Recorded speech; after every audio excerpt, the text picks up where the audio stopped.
என்னாகமம் 21ஆம் அதிகாரம் 6ஆம் வசனத்தில் ஒரு சம்பவத்தை பார்க்குறோம். இஸ்ரவேல் ஜனங்கள் தேவனுக்கும் மோசேக்கும் விரோதமாக முறுமுறுத்து பேசுகிறாங்க. கொள்ளிவாய் சர்ப்பம் வந்து அவங்கள கடிக்குது. கொஞ்சம் பேர் மரித்து போகிறாங்க. மோசே கர்த்தரை நோக்கி விண்ணப்பம் பண்ணுறாரு.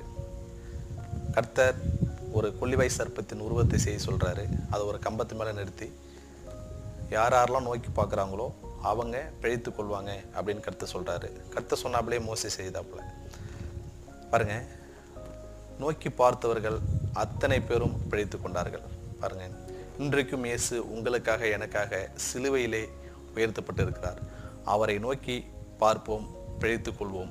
அவரை நோக்கி பார்த்து ஜீவன் அடைவோம். அவரை நோக்கி பார்த்து ஆரோக்கியம் அடைவோம். அவரை நோக்கி பார்த்து சுகம் அடைவோம். அவரை நோக்கி பார்த்து செழிப்படைவோம். அவரை நோக்கி பார்த்து ஆசீர்வாதத்தை, சிலுவையின் ஆசீர்வாதத்தை பெற்றுக்கொண்டு அனுபவிப்போம். God bless you.